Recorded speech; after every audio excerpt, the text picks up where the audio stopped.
the day. I'm baffled. You've got some nerve. Only on GB News, the People's Channel, Britain's news channel. I'm Andrew Doyle.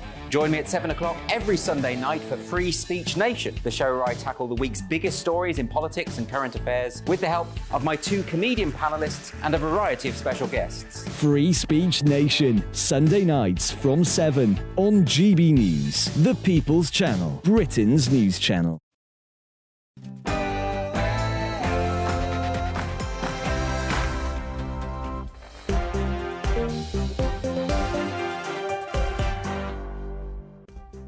Hello there, it's 6 o'clock. I'm Michelle Dewberry, and this is Dewbs & Co. Coming up tonight, if you ask me, one of the most important things we have to do in our society is keep our children safe. But get this, the Category A child sex abuse material, the most serious of its kind, the amount online has doubled since 2020. So I'm asking you tonight, what are we going to do about it? What should the punishments be, both for those creating this disgraceful material and those viewing it? Is it simply just higher jail terms, or do we need something more radical? And over in Scotland, there's talk of income tax being increased. Is that the answer to some of the woes in our country to get people to pay more tax? Would you be happy to pay more? If so, how much more? And Joe Biden, he looking very likely now to run a second term. What would that mean for us here in the UK? And the government is taking the RCN union to court for a strike this weekend,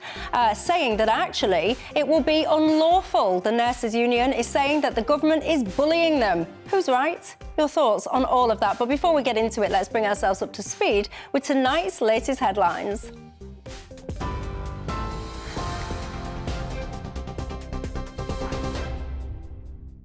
Michelle, thank you. Good evening. I'm Bethany Elsey with your top stories from the GB newsroom. The Prime Minister has confirmed the first flight evacuating British nationals out of Sudan has left, with many further flights being planned. Earlier, British Air Force personnel boarded a plane from Cyprus to Sudan to help with the operation.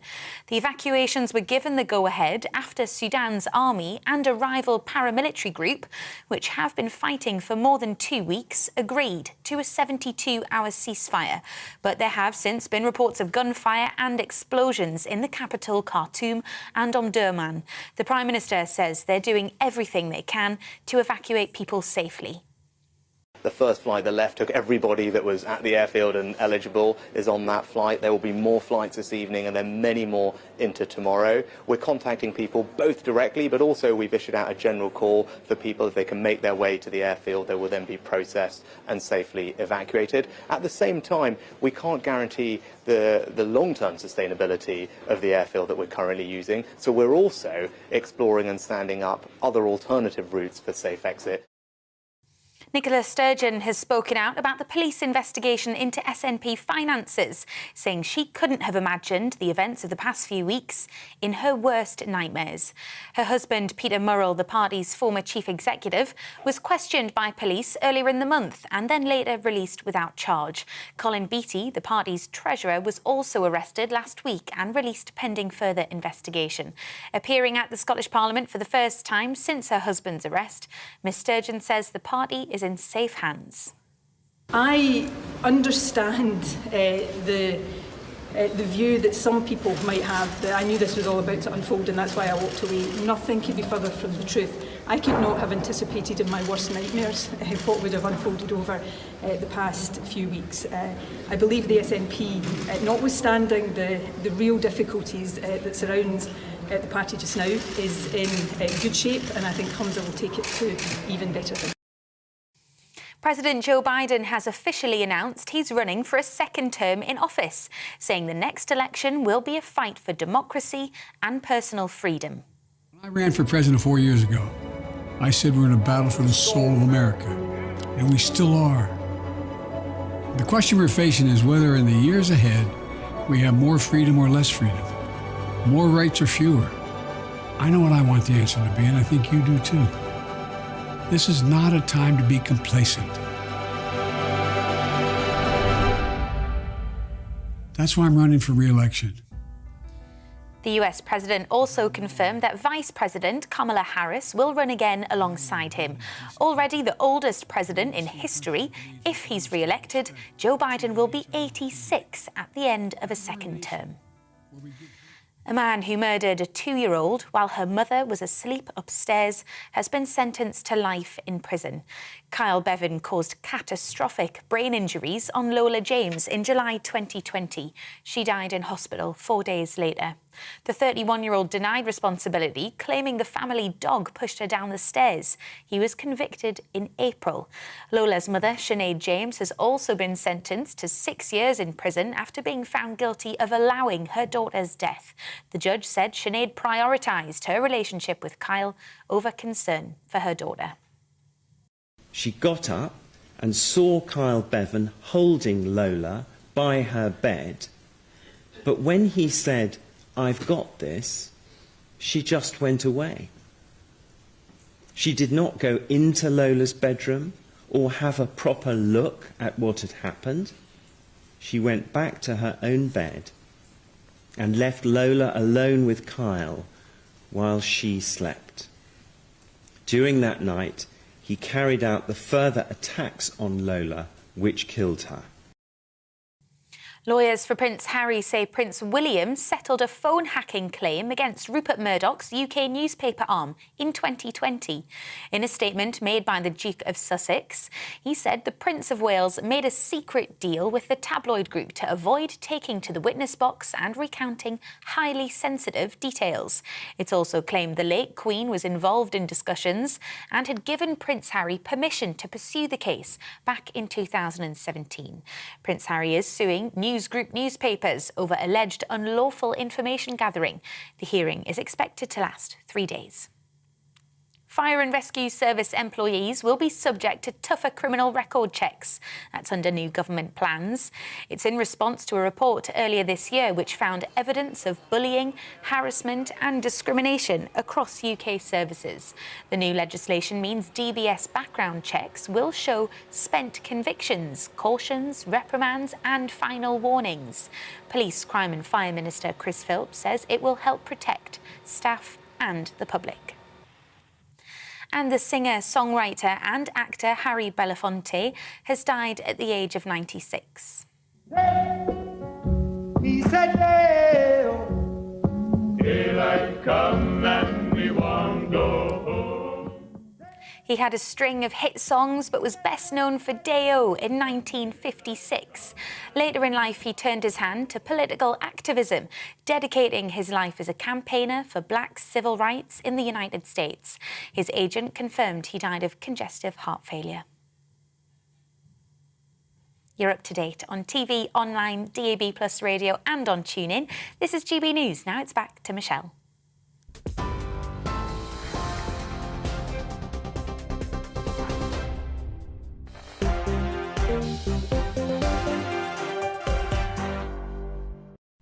Thanks for that, Bethany. I was enjoying that song there at the end of the bulletins, albeit with quite sad news attached. Yeah, I always feel like an old person. When I listen to older songs, I always find myself saying, they don't make music like that anymore, do they? I'm quite a fan of Roy Orbison and things like Penny Arcade. And when I watch music and listen to music these days with all the gyrating and all the sexual stuff, I think, ooh, take me back. Maybe I'm born in the wrong era, I don't know. Anyway, I'm Michelle Dewberry. I'm keeping you company till 7 o'clock tonight. Alongside me, a new face to this show. We always like those. Connor Tomlinson, a political commentator and podcast host, joins us. Welcome. Thank you. And Atul Hatwal, editor of Labour Uncut. Not a new face, but equally as welcome. Thank you. And you know the drill, don't you? It's not just about us three here tonight. It is very much about you at home as well. What's on your mind? Get in touch. All the usual ways. GBViews at gbnews.uk is my email. Or as per usual, you can tweet me if that's your thing at GBNews or at Michelle Dewbs. Now, top story tonight, if you ask me, I don't think there's much more important in society than the way we keep our children safe. And lots in the news today because it's all about the amount of child sex abuse material that is it's just disgusting. It seems to be all corners of the internet, but in particular, Category A, so the most extreme form of content, has doubled since apparently 2020. And Sajid Javid, he's spoken out, he's criticising the governments and some of the tech bosses, saying that they're failing to stop this. He wants to do things like double the maximum jail sentences. He wants 20 years for criminals who've live-streamed this kind of abuse from abroad. And he wants a legal duty on tech firms, basically to try and stop this kind of grotesque content getting online in the first place. Tougher age verification as well to try and protect children. I have to say, whilst I don't disagree with some of those measures, they don't go far enough for me, quite frankly. For me personally, what I would want to see is if you are viewing, and let's just be absolutely clear here, there's no such thing as child porn. That doesn't exist. There is only child abuse. So when you watch this material, be under no illusion, you're looking at a crime scene.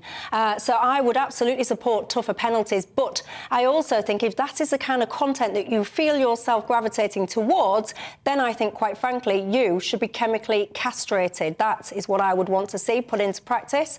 Anyway, Connor, where do you stand on it all? I absolutely agree with that. I think most of the time sex offences are let off too lightly in society. They did the numbers on this from December 2020 to 2021, and of course there's going to be a bump because people let out of lockdown.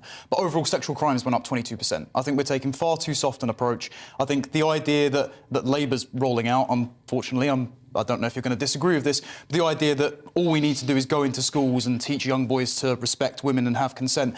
Unfortunately, you can't teach some rapists just not to rape. All you can do is deter them from doing such a heinous crime by making an example out of the people that do it, be that chemical castration or the death penalty. The concern I have about what Sajid Javid has put forth, however, is in the way that he wants to tackle the online material. He thinks it's the online harms bill. Now, the problem is the online harms bill can be a Trojan horse for doing all sorts of other things in that. And what he says there, he wants to end end-to-end encryption. Now, that is an issue for the private transmission of this child sexual exploitation material and for outlets like Mastodon, the Twitter alternative, who have encrypted servers that you can't ban accounts on, like Elon Musk took it all off of Twitter. Well, 2 of the top 3 servers on Mastodon were these servers that were exchanging this material. So it's a real problem. But to then end end-to-end encryption for private users who aren't going to do this is quite a heavy-handed way of doing it, and I don't necessarily trust the government not to overreach in that regard. Yeah, I mean, one of the things that he talks about is the online harms bill. It tries to protect children from content such as self-harm and all the rest of it, but I think what he's pushing for is that some of these tech bosses would be held liable if you have these kind of images on your servers. And actually, I do think that could be an added incentive for these guys because they're very, very quick. If you was to post anything about a COVID vaccine, you'd be off those platforms quicker than a quick thing from Quickland. So they have the abilities to check what people are doing and kick off those people. So they should be leveraging them in this direction. Atul, what do you make to it all? No one's going to disagree with stronger penalties. As you say, it's disgusting, vile. I'd make 3 points. Number one, what Labour's proposing actually is an increase in the number of police officers. There's a missing element in what Sajid Javid is talking about. There's a missing element in this discussion. It is important for deterrence to have tougher sentences, but unless you are sure unless you have a reasonable expectation of being caught, unless there are more coppers looking, committed to this, there's going to be a problem because actually. But what kind of police officers was Labour actually proposing? Because I thought it was what are they called? The PCSOs. Those PCSOs, they're not going to be the ones sitting detecting serious child sex abuse online. The problem at the moment, one of the chief problems at the moment we have with the police force is that the police officers that are there, the full-time police officers, are spread so thinly doing multiple different things. If you can take these are specialist units, aren't they? Yeah, People they are. That look into They are. But if you can take some of that work away, you can refocus some police. And actually, it probably does require an extension of resources. That's kind of point 2. You have to have beefed up detection, and it's not just about online monitoring, it's actual police work and detections required. And number 3, just on the point about chemical castration, I have every sympathy with that. And if we could be 100% sure on every time that this is the perpetrator, I would agree. But it's similar to the argument on capital punishment, which is when you implement an irreversible penalty. But chemical castration is not irreversible. Chemical castration, it lasts for as long as you're taking these chemicals, and then once you stop taking the chemicals, by and large, things return back to normal. So it's not, I'm not chopping your bits off, although, to be fair, I probably wouldn't be adverse to that, I'll be honest with you anyway. So, yeah, I think that it's a perfectly sensible idea. Well, I think that's one then for the MPs. The line I would just draw is where there is a sense that at any point something is irreversible. My fear is for injustice, because the justice system doesn't cover itself in glory too often. But if you see, this is one of the things I cannot. And one of the other things, by the way, that concerned me. Get this in this report. So this report is basically by the Internet Watch Foundation. Listen to this. It's saying that it's called the IWF. It took action to remove more than 250,000 web pages last year.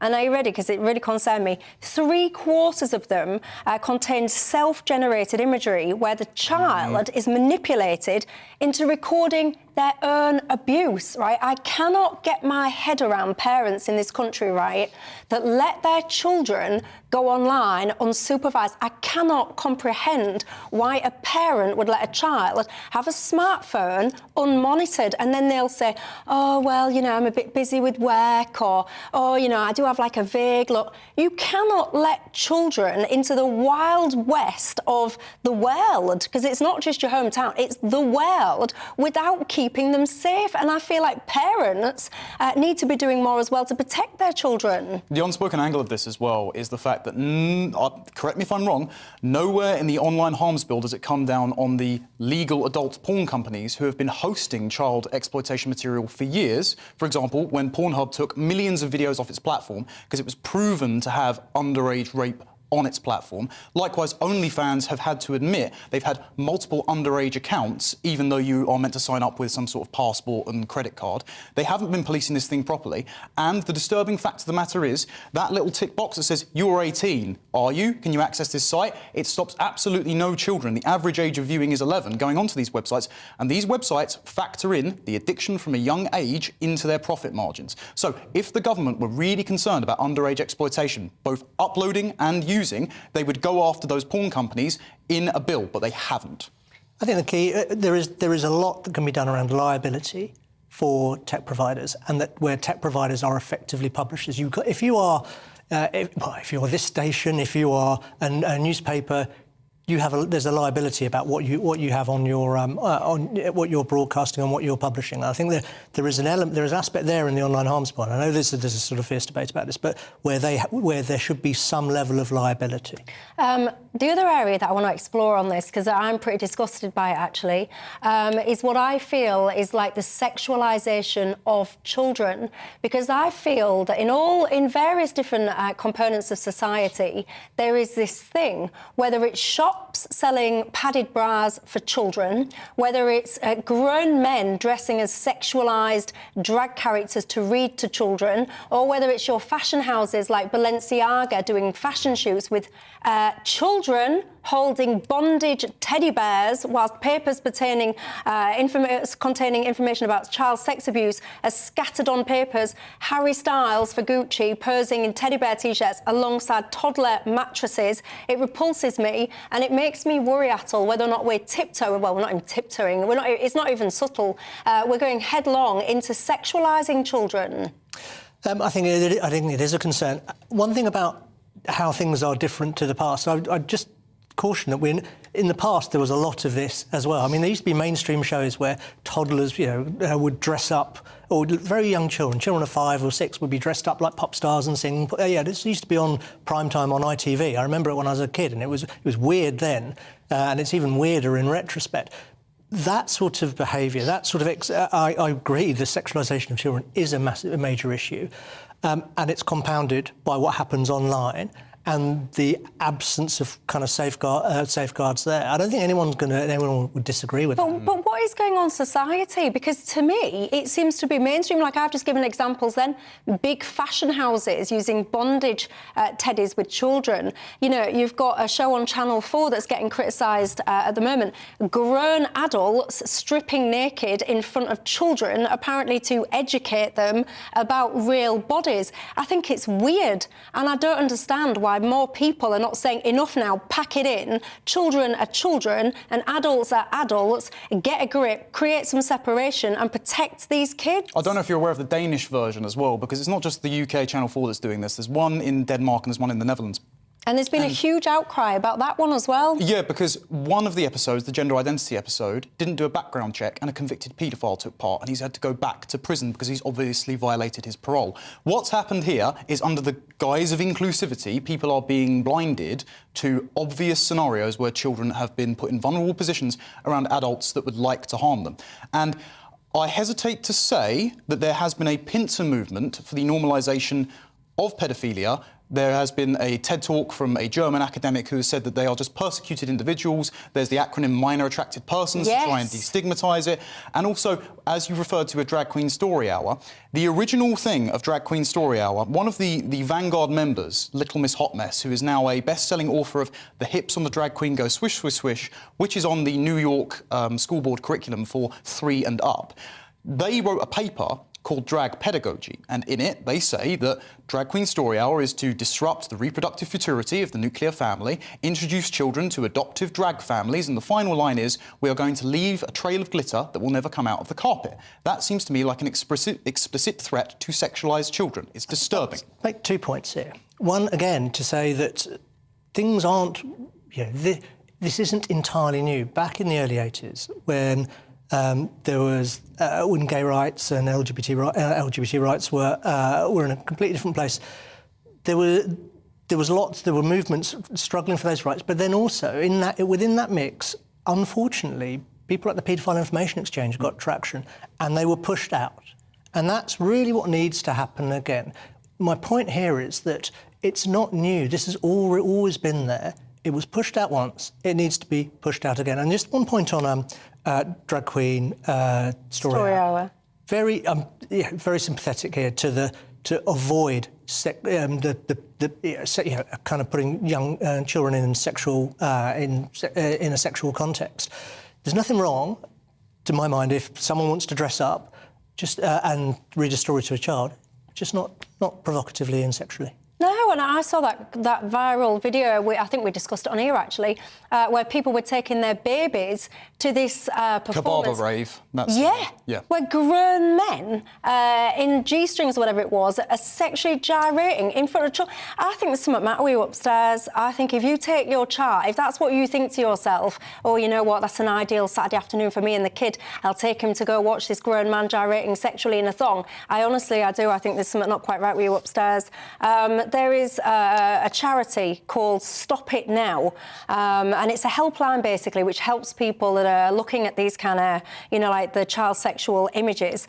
It's had in Cheshire, it received 6,600 odd calls, nearly 3,000 calls in Merseyside alone. This is in 2021, asking for help and support. Apparently, according to the National Crime Agency as well, there are about between 500,000 and 750,000 people who pose a sexual risk to children in this country. It is disgraceful. So I'll leave you to ponder your thoughts on it. What do we do about it all? gbviews@gbnews.uk is how you reach me.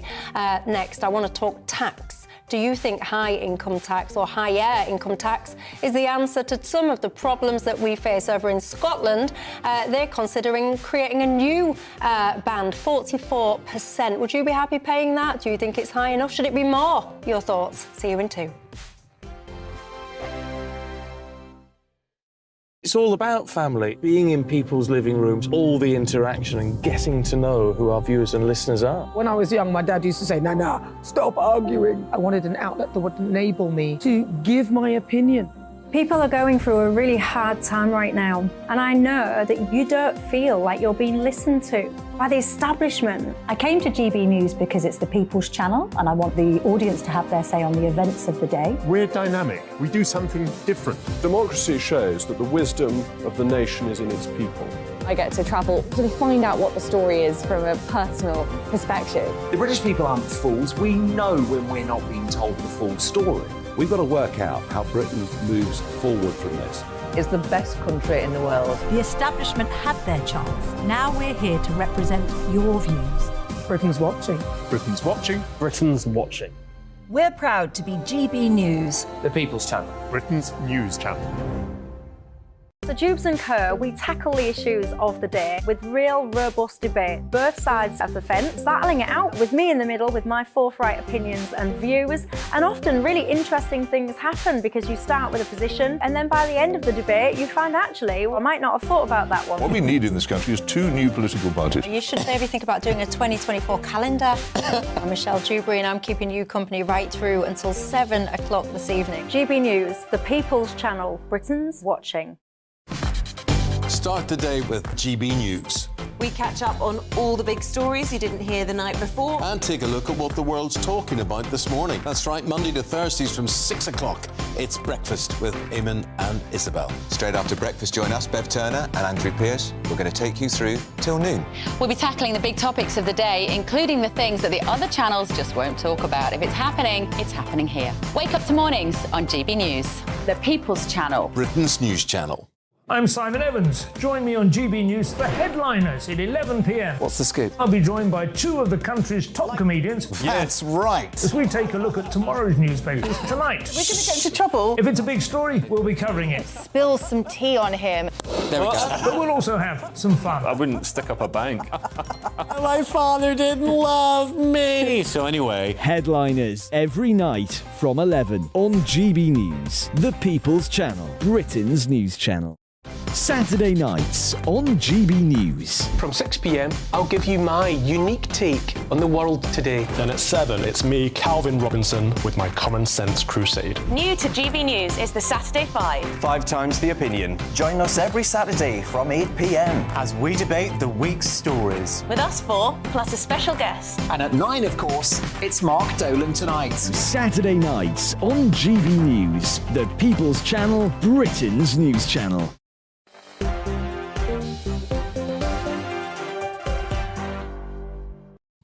Hi there, I'm Michelle Dewberry and I'm keeping you company right through till 7 o'clock tonight alongside me, Connor Tomlinson, a political commentator and podcast host, and Atul Hatwal is the editor of Labour Uncut. Stephen, my viewer, says bring back capital punishment for child abusers and killers. I've got to say, I mean, sharpen take a breath from you there.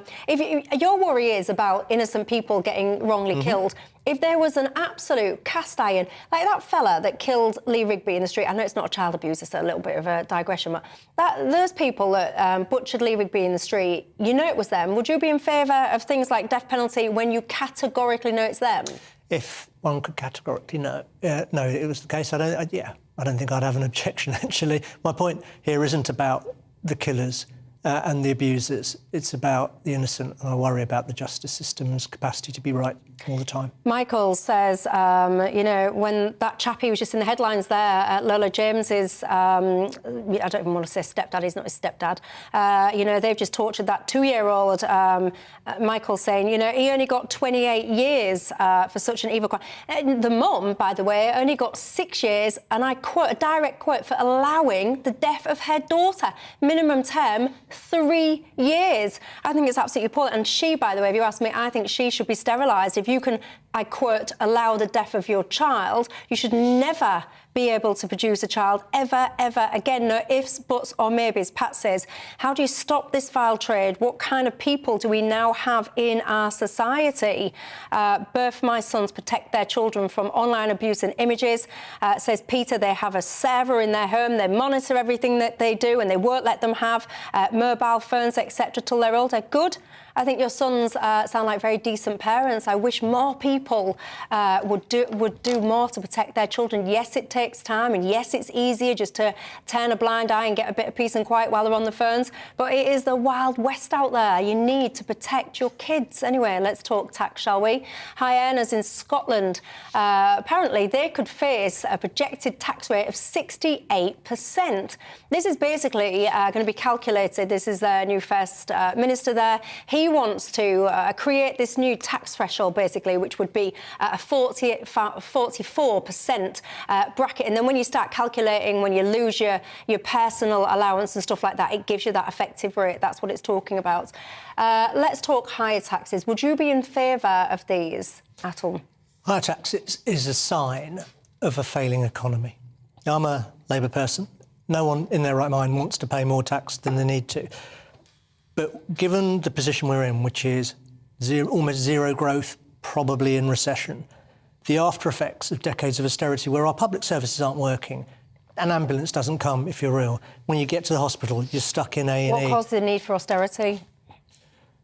What caused the need? Well, the answer there is that we didn't actually need austerity on that scale. We didn't need to cut tens of thousands of doctors, nurses, police officers, which have left us stripped to the bone, which mean our public services aren't working. The point on tax, the reason tax is high right now, is that we've had no growth, and because everything was stripped to the bone in past years, even to keep the basics running, tax is rising. Now, if we are going to have, if as a country we choose to try have a health service, a national health service, based on, where an ambulance does pick you up, where when you call the police, someone does come and the crime is solved, that costs money, and someone's got to pay. And ultimately, it's better we kind of, windfall tax on utilities, find other areas for taxing. But if it comes down, in the end, it's people that pay tax. And if the choice is low income, middle income or high income, if it needs to be more tax in the short term from one group, better high income than low income. So do you think it's fair? So the group that you're saying, so the higher incomes, and you just referenced the health service, these people are more than likely, let's face it, going to have private healthcare. So they're not really going to be using the health service that you mentioned, except, of course, in emergency scenarios. So do you think it's fair that they are the ones that have to pay more for a service that they will use far less? Yeah, I think it's fair because basically, we all live in this country, we pay tax. Our tax isn't sort of narrowly hypothecated and we're paying X for this and Y for this. It's not the same as going to go into a shop. But the top 1% pay 30% of all income tax revenues, apparently, and apparently that is a higher share than any time in about, 20 or so years previously. But that's part of these are the costs of failure. This is, if we don't have an economy that's growing, this is what happens. And if we're going to have, even in the short term, to get through this, if someone's going to have to pay, better it be the people at the top, because when you get to middle incomes, when you get to low incomes, the marginal rates of tax, so someone who's having benefits withdrawn, or even for people on middle incomes where they've got student loans going out, you've got all sorts of inflation going through the roof, there's no disposable income there. We're being squeezed. Tax them till the pips squeak. Connor, what do you make? You are going to make me bite through my tongue waiting for that to finish. I love how austerity is always trotted out. By the way, not a big fan of the austerity policies that were done. Counting the police officers, as we said earlier, was a disastrous idea. But as you alluded to, there were some factors before the Cameron government came in which caused the economy to be in a complete downturn. And what we've got at the moment is a money system problem. Now, we've had massive quantitative easing, which means money printing for people not versed, during the pandemic to subsidise furlough. And this was done by the current Prime Minister, who was then the Chancellor, and supported by the current Chancellor, who was not in Cabinet but wanted lockdown to be longer and more support. And the problem we have is, obviously, Gordon Brown decided to ditch the rest of the gold, so we don't have anything backing our money, so the money just gets majorly inflated. And so the issue we have is major spending. Inflation is down to UK policy? Are you saying the inflation rate in this country is exclusively down to UK policy? No, I didn't say exclusively, but quantitative easing is a huge contributing factor to inflation, isn't it? We've had quantitative easing basically consistently since 2008. Our inflation, though, is driven by the COVID supply shock. In this country, partially supply shocks related to I'm sorry, are you really going to say that? So, US Federal Reserve did this as well. It's about 60% of all the dollars in existence were printed during the pandemic period, and you're saying that's not going to have a problem as it's flowing through the money system? The supply shocks is what's driving inflation in this country. It's not wages necessarily. It's not. True, it's the basically we are bidding more for things by excessively printing money. They have done that. It is the absence of supply of goods that is driving inflation in this country. That's why raising interest rates is pointless. Are you saying it's exclusively? And by the way... Principally. Because we had quantitative easing since 2008 up to... But you was a fan, wasn't you? If I remember our conversation previously correctly, you was a fan of prolonged lockdowns. You supported that as a policy. Completely. But then this is what you get. When you lock down countries' economy for a sustained period of time, this is then what you get. This is one of the side effects of it, whether it's printing money to help people sit at home and hide away from things. This is the outcome. Basically, one has a choice of two evils. hundreds of thousands of people dying. Which were never going to happen. Well, I think that's factually untrue.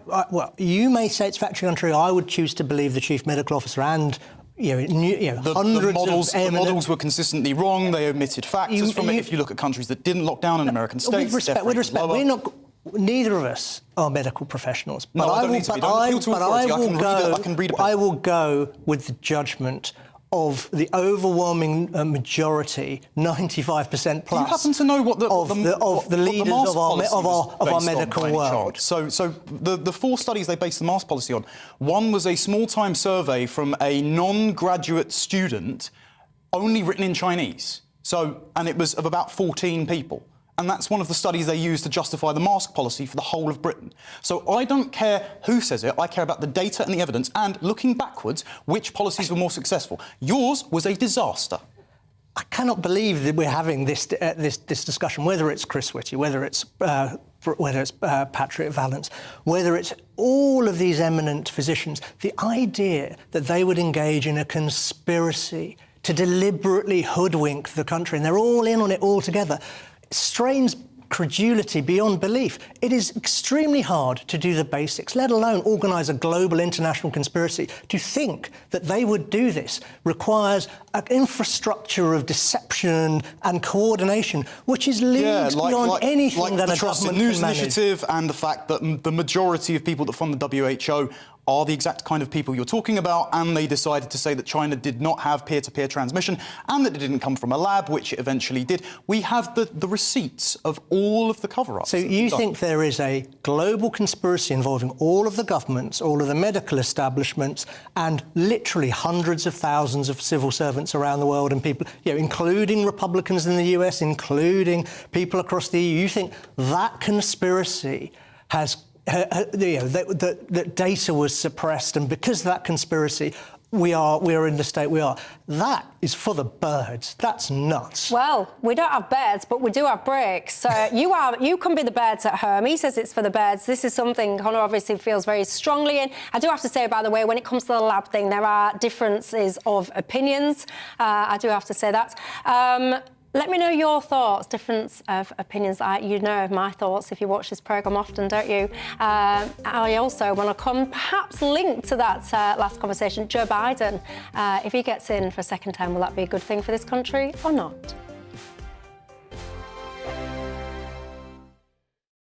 I joined GB News because I was sick and tired of not hearing my views being represented, not just mine, but so many people that I knew and spoke to. I just couldn't get my voice out there. I couldn't say anything. I couldn't do anything. Whatever the narrative was, I kind of had to follow it. GB News is there to provide a voice for those who have been ignored by the establishment media. We think different things, we've got a different style. GB News is here to be optimistic and positive about the future. It's real kind of dynamic and flowing, with the audience very much at the heart of it, like a big family.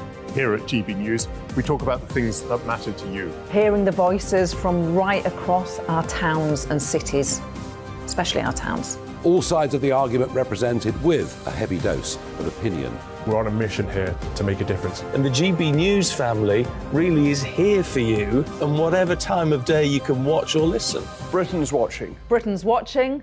We're proud to be GB News, The People's Channel. Britain's news channel. Westminster is going around in ever-decreasing circles, followed by the media. Britain is broken. How on earth did we get into this mess? But more importantly, how do we get out of it? Join me at 7 p.m, Mondays to Thursdays on Farage, here on GB News. We will have open, rational debate. We've got to work out how Britain moves forward from this. Join us here on GB News, the People's Channel. Britain is watching. You've probably seen politicians interviewed 1,000 times, but we do it differently. We find out who they really are, we don't shout, we chat, and hopefully we bring a bit of light, not just heat. Did you know Kate Moss? Apparently. Do you have a pair of jeans or a pair of jeans? No, of course I don't. What would I do with them? My friends are like, oh my God, what's she doing now? Join me every Sunday at 6 for Gloria Meets, only on GB News, the People's Channel, Britain's news channel. I'm Jacob Rees-Mogg, the Member of Parliament for North East Somerset and a former government minister. For years, I've walked the corridors of power in both Westminster and the City of London. We need to have the arguments, the discussions on how we make it better. Crop failures, famine, war, suffering on a scale completely unimaginable. We are putting the cart before the horse. As Charles I said at the scaffold, he was the true defender of liberty. Yeah, I've completely derailed the conversation. Join me Monday to Thursday at 8 p.m. on GB News, Britain's news channel. New to GB News is the Saturday 5. Join us every Saturday from 8 p.m. as we debate the week's stories. Right, folks, that was a spicy one, wasn't it? With us 4, plus a special guest. Sometimes she has to stick her foot in it. Sometimes she has to say things as they are. Sometimes I think we should keep the refugees and send the pensioners to Rwanda. Then we'd be in a much better state. Well, Benjamin, that is... The Saturday 5. Saturday nights from 8. Only on GB News, the People's Channel. Britain's news channel.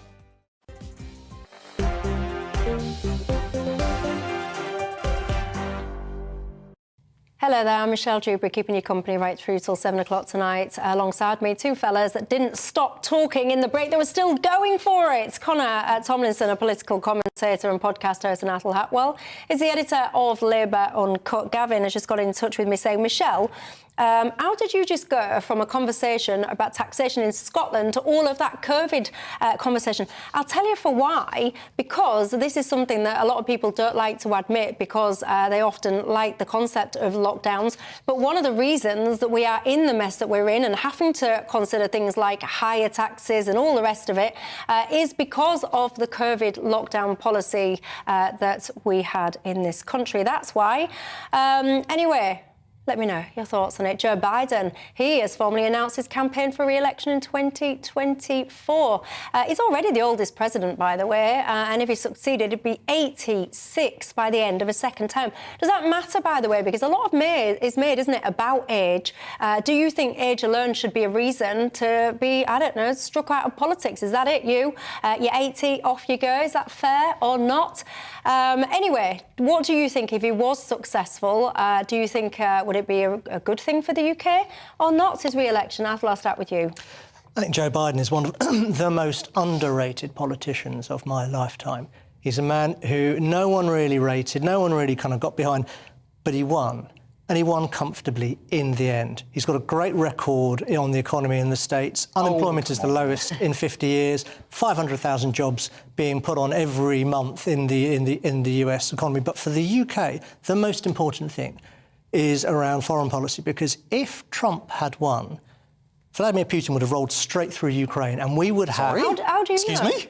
No. Because there's you can just, when Trump says Vladimir Putin has made a fantastic play in terms of invading Ukraine, and he's a very smart guy, there's no way Trump would have backed Ukraine to the extent that Joe Putin Biden would not has. have gone into Ukraine in the first place. He was making a comment on the fact that Putin capitalised off of Joe Biden's weakness, which was observable by how he bungled the Afghanistan withdrawal. Well, I'm not going to defend Afghanistan because that was poor. Let me just say, implementing Trump's plan. No, that's a lie. That's a lie. But on Ukraine, he moved the idea that Trump always said no. You can't. Come on, mate. You can't get away with that. Donald Trump said he was going to blow up the base. Stand by NATO and stand by Ukraine and stand with Volodymyr Zelensky after he tried to muscle Zelensky to give him untrue. To give him intel on Hunter Biden. Hold on, Hunter Biden, was he on the board of a Ukrainian state-owned gas firm with zero experience whatsoever and doing kickbacks to Joe Biden, allegedly? So you don't deny that Donald Trump made an enemy with Volodymyr Zelensky. You don't. There's no denying that Donald Trump was the man who, he said, he's the man who's extremely lukewarm on NATO, questioning whether the United States would stand. He wasn't lukewarm on NATO. He was saying that you should pay proportionately your fair share to it.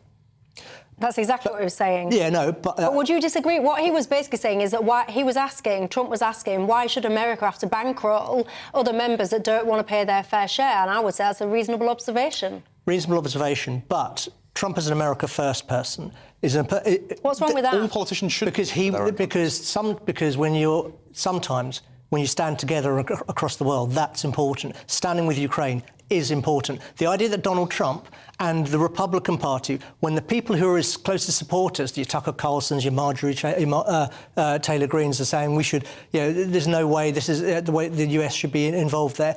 The idea that Ukraine could have stood is just, I think, just lacks any form of credibility. And the idea of Vladimir Putin with his tanks on NATO's borders, with a US that's lukewarm about standing up to him, that is an absolutely critical threat to this country. And it's not just, that's not just my view, that's also the view of most of this Conservative British government. Isn't there a part of you that thinks that or wonders if Donald Trump was in power, would Putin have behaved the way that he did? Because you're making the assumption that absolutely he would have done and it would have been 10 times. Is there a part of you that thinks that actually Putin might have had second thoughts about behaving the way that he's done? I don't know. But one doesn't know. There's a counterfactual. You don't know the thing that didn't happen. But what we do know is that Putin liked Trump because he thought he could roll Trump, because Trump didn't stand up to him, and that he thought that Trump... part of Putin's agenda is to divide Europe and the United States. That's why he likes Trump.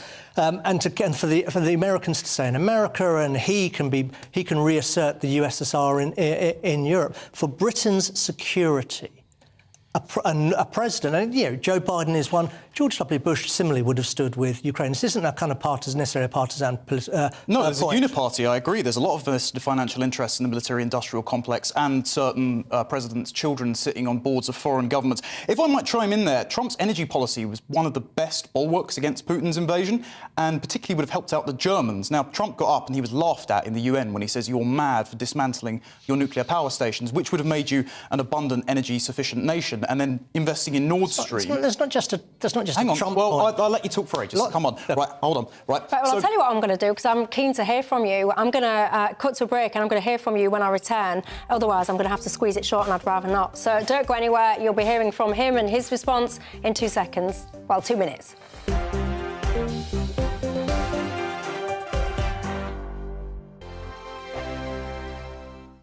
Monday to Thursday nights on GB News. At 6, it's Dewbs & Co. 7 o'clock, Farage. At 8, join Jacob Rees-Mogg. And at 9, Dan Wootton Tonight, followed by Headliners. On TV, radio and online. This is GB News. First and foremost, I am a GB News fan, and I was before I was working here. Just love the fact that we're asking the questions that a lot of establishment media won't ask. With a bit of a twist, we not only want to inform you, but we want to keep you entertained. It's worth the drive because you get in and the team's all ready and waiting, they're itching to go, and it's a proper little family. GB News is the People's Channel. It's the audience that makes the programme sing. We're giving our viewers and our listeners a voice. I see the thousands of your letters, tweets, emails, you name it, coming in. Britain is broken.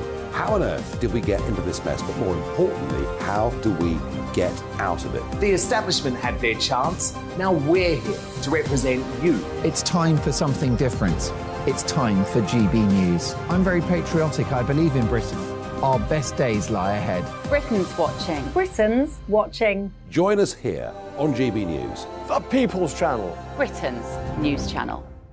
Join me, Patrick Christie's, Monday to Friday, 3 till 6. We tackle the day's news agenda like you've never seen before. It's high tempo, high octane, the most controversial topics, and the best guests. You will not be able to take your eyes and ears off it. I'm not afraid to ask the questions that you really want answered. 3 till 6 p.m, Monday to Friday on GB News, the People's Channel, Britain's news channel. GB News has its own late-night paper preview show, Headliners, where comedians take you through the next day's top news stories. You don't have to bother reading the newspaper, we've got it covered for you. Headliners, every night at 11 p.m, and repeated every morning at 5 a.m. We won't send you to sleep like some of the other paper review shows out there. GB News, the People's Channel, Britain's news channel.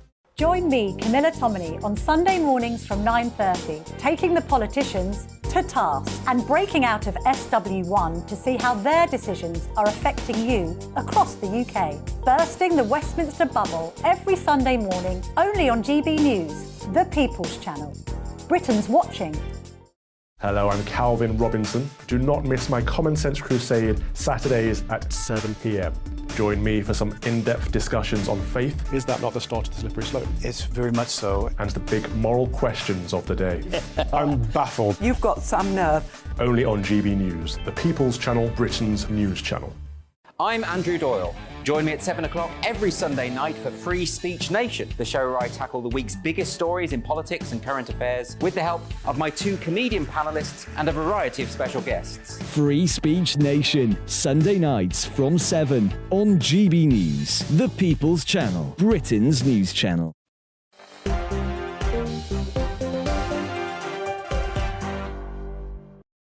Hello there, I'm Michelle Dewberry and I'm keeping you company right through till 7 o'clock tonight alongside me. Connor Tomlinson is a political commentator and podcast host, and Atul Hatwal is the editor of Labour Uncut. Just before the break, speaking of cut, I did have to just cut my conversation short, so I shall return to it. We were talking about Joe Biden, whether or not a second term, what that would mean for the UK, would it be a good thing or not? Connor, I was keen to hear your response to some of the points raised, so go for it. Yeah, Germany would have been energy sufficient if Angela Merkel hadn't systematically destroyed all of their nuclear power plants after Fukushima, and they've just decommissioned their last one this year. Trump decided to warn them against it and he was laughed at, but then as soon as the Ukraine war breaks out and they're all reliant on Nord Stream, nobody's laughing now. And then Nord Stream mysteriously blows up shortly after Joe Biden says, don't worry, we'll take care of it. Seymour Hersh, who's a prize-winning journalist who's been documenting government corruption since the 70s, has a pretty decent Substack on the breakdown of what may have gone on behind closed doors there. But it's awfully convenient that Joe Biden, when he's destroyed America's energy independence by repealing lots of Trump's natural gas manufacturing, by the way, which made America from 2017 to 2019 the leading nation in reducing its emissions while also getting its gas price down. So it should have appeased the climate lobby. Joe Biden, pretty much on day one, cancelled the Keystone XL pipeline and then banned all fracking on federal land. So he's rolled that back. It just so happens that despite his terrible policies, he's now become the main energy supplier for pretty much all of the West that now can no longer buy from Russia and all the OPEC countries. But that also doesn't mean that the American petrodollar isn't being destroyed. That's the global reserve currency. He's pushed a bunch of countries into the arms of China, India and Russia. I don't think Joe Biden's sensible at all, and Trump wouldn't have done that.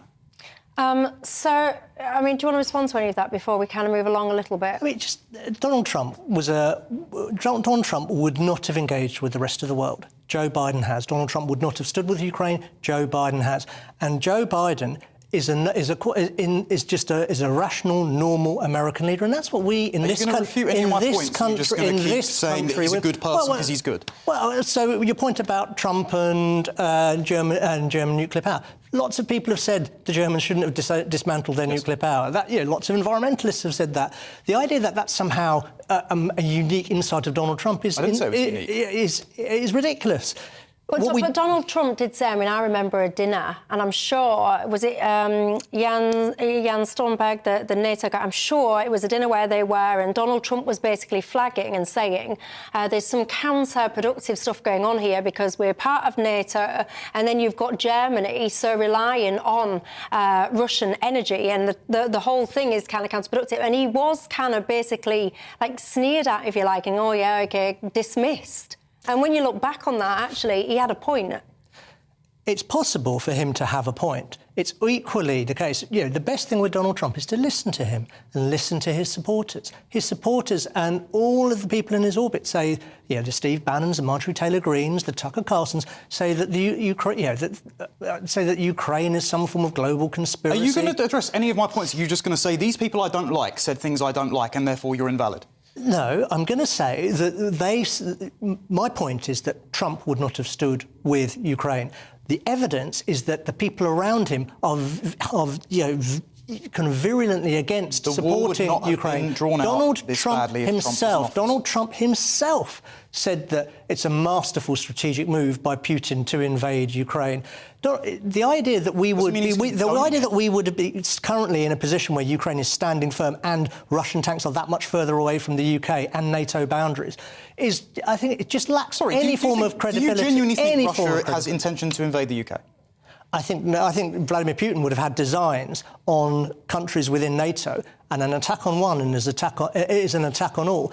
We look at those Baltic states. He's made it pretty evident he wants to recreate the USSR and the Russian Empire. Do you think we should have NATO boots on the ground, essentially, in Ukraine? I think we should support Ukraine such that we don't need to have any boots on the ground, and that means whether it's with air power missiles, everything. The Ukrainians are perfectly capable of doing the job. They just need the support. And a Ukrainian victory is a victory for NATO and a victory for the UK. Entirely disagree, because even if they win, Russia, China and all of the BRICS nations have all of the hard assets that even if you wanted to transition to net zero, they have all of that. The Chinese, under their Belt and Road scheme, have all of the rare precious minerals that you need to do all the renewables that Joe Biden's doubling down. I'm not sure how this relates to Ukraine. Because the point is, we have sunk lots of money into Ukraine. We have sanctioned Russia. We have made an irresolvable enemy of them when they have lots of the resources that we need to get off of the gas. So you're saying we should kowtow to Vladimir Putin? I never said kowtow. And Don't give you him dare Ukraine. storm at me. No. I said we shouldn't cut off our nose to spite our face by continually prolonging the conflict and also pursuing policies which means that we can't have our own natural gas reserves, which would have insulated us from this war. I don't understand the point about national gas reserves. We've got our own. We have North Sea gas. We have and we're not tapping. Instead, we're doubling down on renewables. And China have allied with Russia, and we've made sure that relationship is strengthened. So no matter if Ukraine win or not, we're going to need to go buy from them eventually. Well, you make a good point, actually, because Richard, one of my viewers, says China and Russia, Michelle, would probably be sitting here right now rubbing their hands when it comes to all of that. I think you make a very interesting point. Philip says he's very pleased that Joe Biden is running again because he says it's the best laugh he's had in ages. One of my other viewers says it's not about Biden's age, it's about some of the way that he behaves and whether or not he is fit for office. Anyway, that conversation, that debate, I suspect, chaps, could rumble on and on, but look at the time, it absolutely flies. That's all I've got time for tonight. Thank you very much for your company. Thank you at home. Up next is Nigel Farage. Don't go anywhere, and I'll see you tomorrow. Hello again, it's Aidan McGivern here from the Met Office. Another chilly night for many of us, but not for all. There'll be cloudier skies towards the southwest, and as a result, it will be a bit milder. We are going to see milder weather approach from the southwest, and it's eventually going to affect much of the UK by the weekend, with temperatures rising in many parts. But with that milder air, we'll also see more changeable conditions, areas of cloud, some outbreaks of rain, and some heavy showers developing. A fine day on Tuesday comes to an end with clear spells across central and northern parts of the UK. The lowest temperatures once again expected across Highlands, Scotland, -7 °C possible in one or two sheltered spots. A frost then for Scotland and northern England, eastern England, but elsewhere across the UK, a lot of cloud and as a result, frost-free towards the southwest as well as Northern Ireland. Here we've got cloudier conditions during Wednesday and some outbreaks of mainly light rain and drizzle. But it's going to be increasingly gloomy towards the southwest with the cloud covering hills and some coastal mist and fog. Meanwhile, brighter skies for northern England, much of Scotland. We'll see some showers developing across southern Scotland and northern England, but in between some sunny spells. And further wintry showers expected for the Northern Isles, but really it's sleet around coasts and snow confined to the hills. Into Wednesday night then, the cold air persists in the north of Scotland with another frost likely. Elsewhere across the UK, too much cloud to allow a frost to form. And in fact, we'll see some outbreaks of rain reaching western Scotland, southern Scotland by the end of the night. And as we start off Thursday, some wetter weather waiting in the wings towards the southwest. 10 Celsius in the Scilly Isles, a mild start to the day here, but a wet start. And that rain moves into the southwest of England during the morning, reaching South Wales later in the morning, and then becoming much more widespread across England and Wales during Thursday afternoon. Some thundery rain likely, and as that rain moves through, well, we're going to see conditions turn warmer into the weekend, but it's not going to be entirely sunny. There will be a lot of cloud and further showers at times.